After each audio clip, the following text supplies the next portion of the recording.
जी आपसे, आपका पहले तो बहुत बहुत स्वागत है। यहाँ पर आपसे जानना चाहेंगे ये जो अवार्ड आपको दिया गया है, थर्ड पोजीशन जो आपको मिली है, इसके लिए कितना कुछ संघर्ष करना पड़ा और ये जीत कर थर्ड पोजीशन पा कितना अच्छा लगा?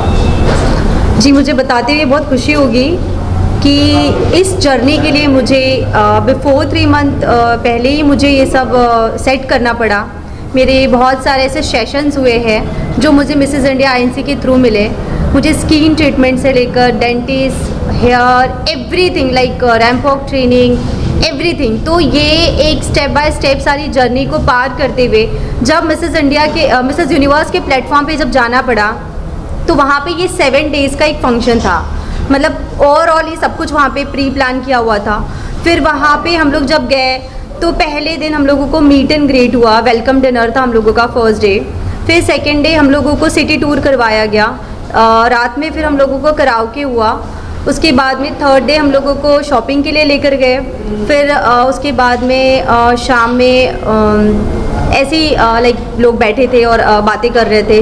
उसके बाद में 4th डे हम लोगों का जो हुआ वो हमारा डोमेस्टिक वायलेंस का एक फोरम था जिसके ऊपर महिलाओं के ऊपर जो अत्याचार होते हैं उसको लेकर लोगों ने अलग अलग कंट्री से लोगों ने वहाँ पे अपने अपने थॉट्स रखे हुए थे कि कैसे लोगों के साथ में वो प्रॉब्लम्स होते हैं और कैसे उसे फाइट करना चाहिए, कैसे हमें आगे आना चाहिए।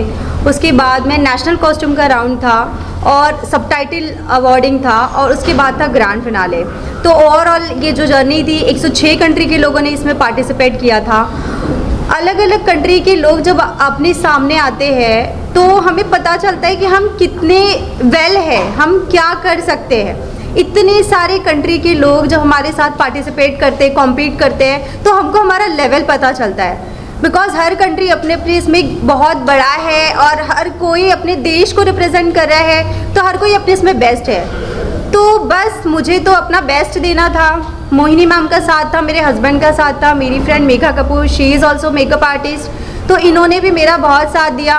तो जब आपके आसपास जब पूरा ऑरा होता है, जब आपको लगता है कि जब ऐसे लोग हैं तो जीत कर आना तो पॉसिबल था।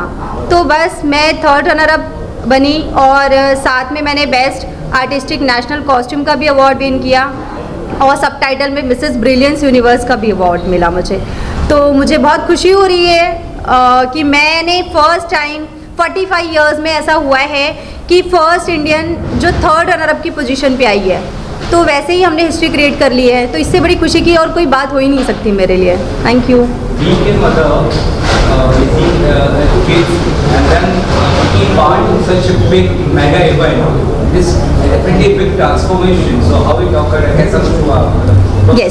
यस एक्चुअली मेरा एक बेटा है 7 ईयर का, तो एक्चुअली उसने ही मुझे इसके लिए बहुत ये किया है कि मम्मा वो मतलब ऐसे लोगों को बोलता था कि मेरी मम्मा तो प्रिंसेस है।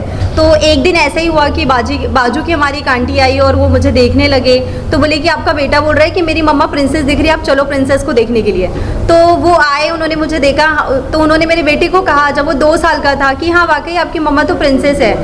तो फिर उसे ऐसा लगा कि मम्मा प्रिंसेस तो क्राउन पहनती है, मतलब आजकल के बच्चे तो इतने स्मार्ट है कि उनको सब कुछ समझ में आता है। तो ये सेड कि मम्मा प्रिंसेस तो क्राउन पहनती है, तो आप क्राउन पहनो। तो मैंने कहा बेटा क्राउन ऐसे नहीं पहना जाता है, क्राउन के लिए ना प्रॉपर एक स्टेप होती है कि आपको एक पेजेंट करना होता है, उसमें आपको क्राउनिंग किया जाता है, तो आपको उसकी वैल्यू तब ज़्यादा अच्छे से समझ में आती है। तो उसने मुझे बहुत ये किया, पोक किया, मम्मा आप जाओ आप करो। तो एक 2 साल का बच्चा जब अपनी मम्मी को इन सब चीज़ों के लिए इंस्पायर करता है तो ऑब्वियस है कि आपको एक लगता है कि एक स्टेप पे कि हाँ हमने ये करना चाहिए। तो बस उसने मुझे पोक किया, मेरे फैमिली वालों ने सपोर्ट किया। मेरी एक डॉटर भी है 3 साल की, तो ये मेरे बच्चों को देखते हुए मुझे ऐसा लगा कि मुझे करना चाहिए। आज मेरी बेटी 3 साल की है, बट वो मुझे बोलती है मेरी मम्मा मिसेस यूनिवर्स बन के आई है, मम्मा मुझे मिस यूनिवर्स बनना है। तो मुझे बहुत प्राउड फील होता है कि बच्चे अपनी माँ को देखकर जब सीखते हैं तो उनको कुछ लगता है कि हमें आगे कुछ करना चाहिए और हमें आगे बढ़ना चाहिए और अपनी मम्मा जैसे बनना चाहिए। तो मेरे बच्चों के साथ में ये जो भी जर्नी थी बहुत अच्छी थी। बच्चों को छोड़कर जाना इतना आसान नहीं होता है, लेकिन अगर घर में आपके सपोर्ट है तो डेफिनेटली आप ये सब चीज़ें कर सकते हो और ये चीज़ें बहुत ईजी हो जाती है।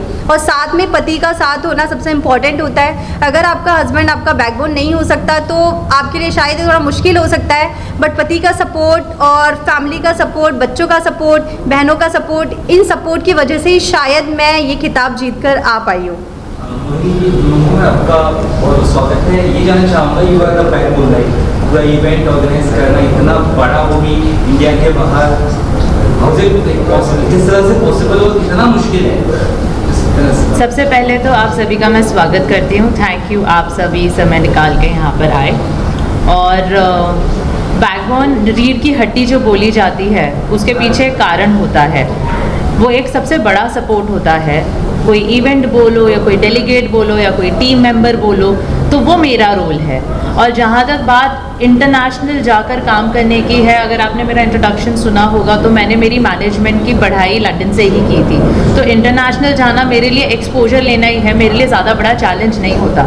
चैलेंज होता है कि वो कंपटीशन को एज ए इंडियन फेस करना, क्योंकि जैसे कि जोया ने कहा 106 कंट्रीज़ ऐसे कंपटीशन में पार्ट लेती है। वहाँ पर हमें इंडिया का झंडा लहराना ही है, इंडिया को गर्व महसूस करवाना है। ऐसा एक भी गलती से कोई कदम नहीं उठाना जहाँ पर हमारी आंखें झुक जाए या फिर भारत का नाम वो हो जाए, खराब हो जाए। तो उसी जद्दोजहद में हम लगते हैं। शायद जो हमारे इंटेंशन रहते हैं, ठीक है, पर्सनल इंटेंशन तो रहते ही है कि हाँ हमें क्राउन जीतना है, हमें टाइटल लाना है, पर उससे बड़ा जो हमारा इंटेंशन है वो है भारत का नाम रोशन करने का। शायद ये जो इंटेंशन है, ये जो देशभक्ति की भावना है, ये हमसे सारे चैलेंजेस ईजिली पार करवा देती है। तो हाँ, ऐसे हो जाता है।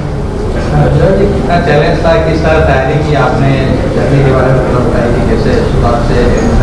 जी हाँ, मैंने अभी बताया आप लोगों को कि ये बहुत चैलेंजिंग था, बिकॉज 106 कंट्री के लोग अगर पार्टिसिपेट कर रहे हैं तो ऑफकोर्स हर कोई जीतने के लिए आया हुआ है। हर कोई अपने देश के लिए मतलब ट्रॉफी लेके जाना है। हर किसी को क्राउन चाहिए, हर किसी को शैश चाहिए, तो हर कोई अपने आप में बेस्ट था। तो ये बहुत बड़ा चैलेंज था, बिकॉज हर देश का अपना नेशनल कॉस्ट्यूम था और हर कोई अपने आप में खूबसूरत दिख रहा था।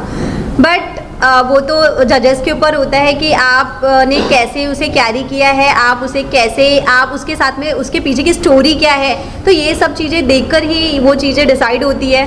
तो मैंने अभी जैसे आप लोगों को बताया है कि ये एक लाइक 7 डेज़ का एक फंक्शन होता है जिसमें सारा सब कुछ करवाया जाता है, नेशनल कॉस्ट्यूम एंड ऑल, सारे राउंड्स होते हैं, सबटाइटल अवॉर्डिंग, डोमेस्टिक फोरम। तो मैं आपको एक चीज़ और बताना चाहूँगी, डोमेस्टिक फोरम इट्स लाइक कि जैसे घरेलू हिंसा के ऊपर जैसे बात करते हैं, हर कोई इस पे बात करने के लिए कतराता है, लेकिन वहाँ पे ये जो हमको स्टेज मिला था डोमेस्टिक वायलेंस के लिए, तो ये बहुत बड़ा स्टेज था। बिकॉज मुझे ऐसा लगता है जो मैंने किया था, मेरा था सेल्फ डिफेंस। तो मुझे ऐसा लगता है कि आने वाली हर पीढ़ी ने अपने बच्चों को सेल्फ डिफेंस सिखाना चाहिए। तो मुझे ऐसा लगता है कि शायद मेरा ये जो ये था, एक मेरा जो टॉपिक था, ये सबसे अलग था। बिकॉज हर कोई अपने बारे में बता रहा है, अपने घर के बारे में बता रहा है, अपने पति के बारे में बता रहा है, अपने फादर के बारे में बता रहा है, कोई आस पड़ोस के लोगों के बारे में बता रहा है, बट ये कोई नहीं बताना चाहता कि इसका सोल्यूशन क्या है। तो मुझे ऐसा लगता है कि इसके लिए सबसे बड़ा जो सोल्यूशन है वो है सेल्फ डिफेंस का। तो मुझे ऐसा लगता है कि बच्चों को, आने वाली अपनी पीढ़ी को, हर माँ बाप ने अपने बच्चों को सेल्फ डिफेंस की एजुकेशन देना ही चाहिए, सेल्फ डिफेंस उन्हें सिखाना ही चाहिए। तो बस मेरा भी कुछ ये भी था। तो शायद जजेस को हो सकता है वो चीज़ें अच्छी लगी होगी। तो बस मैंने ये सब किया, ये जर्नी बहुत अच्छी थी मेरी ओवरऑल। और बाकी तो आप लोगों के सामने मैं बैठी हूँ। मोहिनी जी, आपसे ये जानना चाहूँगा, आपने इंडिया का नाम इंटरनेशनल प्लेटफॉर्म पे काफ़ी गौरवान्वित किया है। इससे पहले भी आपने काफ़ी कुछ किया है, लाइक आप एक ट्रेंडसेटर बनती जा रही है। कितना कुछ प्राउड फील होता है ऐसे इंटरनेशनल लेवल पर लेकर जाना है, इंडिया का नाम होता है। मतलब बोलते हैं ना कि ज़िंदगी सफल हो गई ऐसा महसूस होता है। 2016 में जब मैंने मिसेस इंडिया में पार्ट लिया था, तब तो मैं मिसेस वर्ल्ड का क्राउन जीतकर इंडिया में नहीं ला पाई थी, पर मेरा सफ़र, मेरी जर्नी तभी ही शुरू हो गई थी। 2016 से मेरी मेहनत जारी थी और हर दिन मेरी यही कोशिश थी कि इंटरनेशनल क्राउन इंडिया में आना चाहिए। इसलिए नहीं क्योंकि मेरी ज़िद थी, पर इसलिए क्योंकि मुझे पता था कि भारत में हर वो खासियत है, हर वो कैपेबिलिटी है कि भारत हर एक ताज पहन सकता है। वहीं से मेरा सफ़र शुरू हुआ।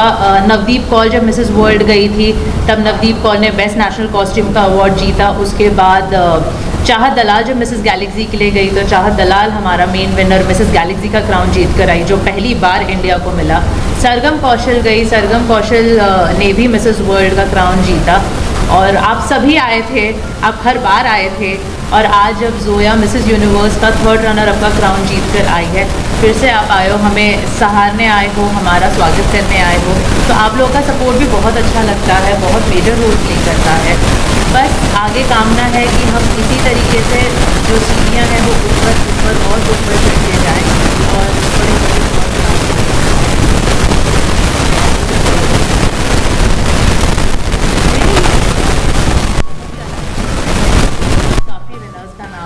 सब विनर्स या तो दिल्ली से रही हैं या तो बॉम्बे से रही हैं। जोया नागपुर की है, तो हमारे लिए स्मॉल टाउन, मैं उसको स्मॉल टाउन गर्ल बोलूँगी, जैसे हम MC स्टैन को बी टाउन बोलते हैं, तो ये हमारे लिए स्मॉल टाउन है।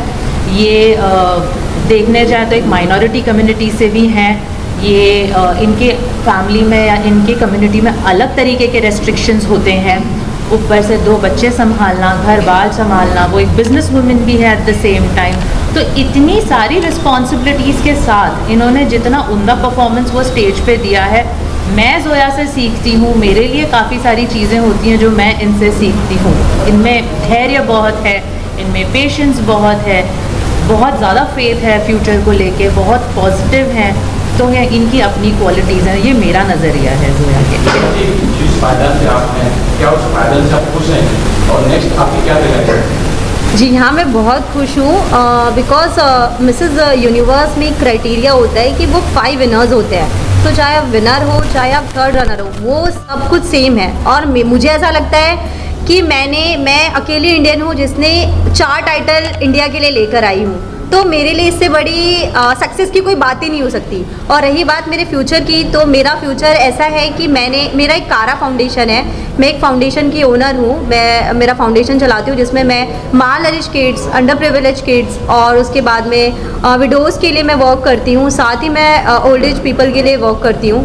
तो मुझे ऐसा लगता है कि यही काम है जो मैं आगे करना चाहती हूँ। मेरा बहुत जल्दी मेरा प्रोडक्शन हाउस लॉन्च होने वाला है जिसमें मैं एल्बम सॉन्ग्स वगैरह बनाना चाहती हूँ। मैं ऑलरेडी, मेरा एक मीडिया है, मेरा INVCN न्यूज़ चैनल है जिसकी मैं डायरेक्टर हूँ, और हम लोगों का खुद का नागपुर मेट्रो समाचार न्यूज़पेपर चलता है। बस यही मेरे मोटोज हैं। आप इंटरनेशनल में परफॉर्म कर रहे हैं, आज बड़ी खुशी की बात है, ऑस्कर जो है इंडिया में आ रहा है, तो इसके लिए कोई फिल्म बनाएंगे, ऐसा कुछ करेंगे जो एक और अवार्ड है? ज़रूर, मतलब आपने बोला है तो मैं ज़रूर इसके बारे में सोचूंगी। मुझे लगता है कि छोटे टाउन में से ही बड़ी बड़ी कामयाबी निकलती है, बस उसे देखने की, तराशने की ज़रूरत है। आपने इतना दौड़ फील करती है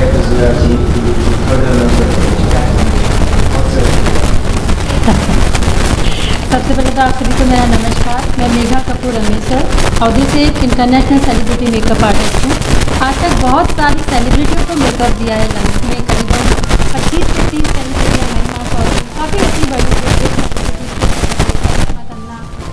बहुत सारी हैं। पर जो प्राउड की बात बोले तो जब इंडिया के लिए आता है ना, जब इंडिया के लिए जाना है हमको कुछ करने के लिए, तो मुझे ऐसे लगा कि जब मैंने इनको काम दिया, हमने सोचा था कि होगा कुछ, जो भी होगा अच्छा होगा, क्योंकि हर कोई जीतने ही आया था वहाँ पे, हर किसी को ताज चाहिए था। जब हम इनको काम दे रहे थे तो मुझे ऐसे लग रहा था सारी फॉरेन कंट्रीज़ की एक से एक और हमारा जो इंडिया का जब स्क्रीन देख रही थी ना, तो मैंने बोला नहीं, ये कलर मैं चेंज नहीं कर सकती। फॉरेन कंट्री के कलर को देख के अगर मैं मेरे इंडिया के कलर को चेंज कर दूंगी तो कहीं ना कहीं मैं नुकसान में चली जाऊंगी। मैंने बोला नहीं मेघा, आप इस 27 साल का जो अनुभव है आज आपको वो यहाँ पे चलाना है। तो हमने इंडिया की स्किन को बिल्कुल भी कुछ भी गोरा नहीं दिखाया। हाँ, गोरा नहीं दिखाया। हाँ। जो डस्की स्किन है, जो नेचुरल कलर है, उनको एज इट इज रखा। तो जब वो 25 में शायद खड़ी थी, अलग ही दिख रही थी जोया। हाँ। 25 जब टॉप वहाँ पे आ गए, उनमें से सिर्फ ये, आप जूम करके देखिएगा, उसमें सिर्फ ये अकेली एक बहुत खूबसूरत सी, एकदम ऐसा लग रहा है कि भारत माता खड़ी है। टॉप 5 में भी, टॉप 5 का भी नाम लिया तब जोया अलग ही दिख रही थी। उसका स्किन कलर, क्योंकि सब बहुत ऐसे गोरी गोरी दिख रही थी, जोया अलग सी ही दिख रही थी। हमें बहुत खुशी हुई इनको काम देने में। और जब हिंदुस्तान का झंडा हमने लहराया हम तीनों ने, तो सर शब्द नहीं है मेरे पास। तो जो लोग आपको देख रहे हैं अभी, मिसेस हो या मिस हो, और क्या कुछ मैसेज रहेगा उनके लिए जो कुछ मैम के साथ करना चाहते हैं आप बोलना चाहिए नहीं, आप लोगों को बोलना है तो मैं यही कहूँगी कि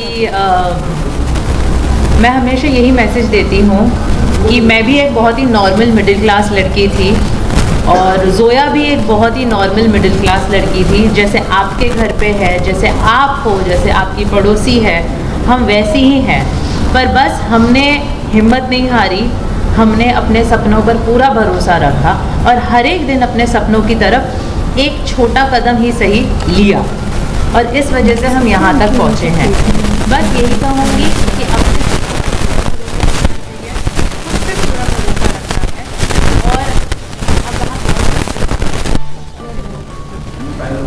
हाँ, मैं आपको कुछ बताना चाहूँगी। जैसे आपने पूछा है कि आपको मिस एंड मिसेस के लिए कोई एक मैसेज देना है, तो मैं अपनी ही एक स्टोरी बताती हूँ कि मैं जब छोटी थी मेरी मदर को 4 बच्चे थे, तो 3 बच्चे मेरी मम्मा के ख़त्म हो गए। मेरे 2 जो भाई बहन थे वो बचपन में चले गए।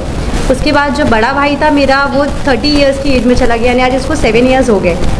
तो मैं जब मेरी मम्मा जब प्रेग्नेंट हुई तो मेरी मम्मा ने सोचा कि मेरे पापा थोड़े से अल्कोहलिक थे, तो मेरे पापा को ऐसा लगा, मम्मा को ऐसा लगा कि शायद मेरे पापा हमारी परवरिश नहीं कर पाएंगे। तो मेरी मम्मा को लगा कि बहुत